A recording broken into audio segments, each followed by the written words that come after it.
Bonjour, bonsoir à tous. Une journée qui aurait pu virer au drame. À Nîmes, dans le Gard, là où je vis, enfin juste à côté de Nîmes, un élève de 13 ans a été victime de coups de couteau près de son établissement scolaire ce lundi 3 mars. Ces jours sont heureusement pas en danger. Selon plusieurs sources judiciaires, les faits se sont déroulés dans et autour du collège privé Saint-Jean-Baptiste de la Salle, dans le quartier de la Gare. Et c'est un collège en plus que je connais parce que j'étais allé plusieurs fois pour aller voir, je vous avoue, des filles à l'époque, quand j'étais plus jeune. Je vous confirme l'agression au couteau d'un collégien de Nîmes Centre ce jour vers 16 heures, poursuivi par un jeune individu armé d'un couteau, a indiqué donc dans un message adressé à la presse la procureure de Nîmes, Cécile Jansac. D'après ce que j'ai compris, l'agresseur l'a en fait poursuivi donc pas à l'intérieur de la cour du collège avant la fin de la poursuite et le coup était dans la rue. Donc apparemment ça a commencé à l'intérieur du collège et ça a fini donc dans la rue. Heureusement donc la victime est hors d'état de danger. Plusieurs traces de coups de couteau prises en charge donc par les secours, a-t-elle également ajouté toujours donc la procureure de Nîmes.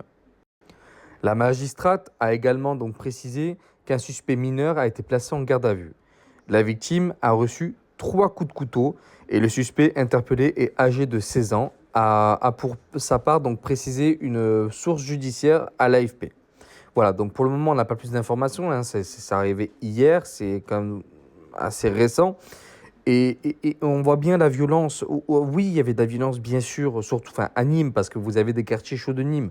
Mais là, c'est quand même dans un établissement privé. Voilà.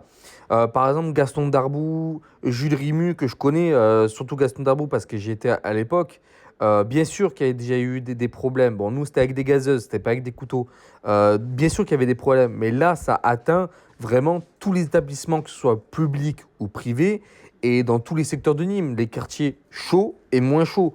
Et bientôt, ça sera dans nos villages. Et certains villages on ressent déjà le problème, ces problèmes-là, quoi. Donc voilà, c'est une honte pour la France, surtout pour notre pays.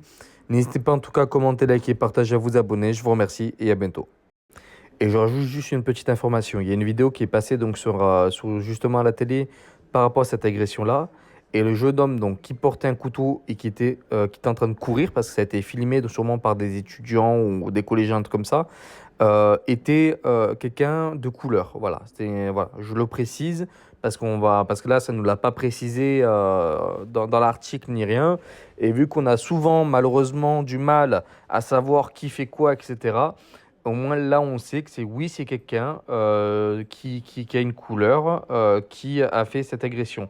Bien sûr, toute personne peut faire des agressions, que ce soit des personnes blanches, des personnes d'Asie, des personnes d'Afrique, etc. Mais oui, vous avez une surreprésentation aujourd'hui en France d'agressions qui sont faites par des étrangers qui viennent d'Afrique, Moyen-Orient, l'Asie orientale, etc. C'est une réalité. Regardez qui est en prison aujourd'hui et vous aurez, voilà.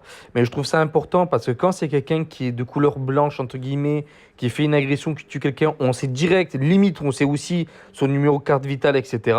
Par contre, quand c'est quelqu'un qui est issu de l'immigration, bizarrement, là, on a un peu plus de mal à le savoir. Donc voilà. Donc c'est juste pour vous ajouter cette information.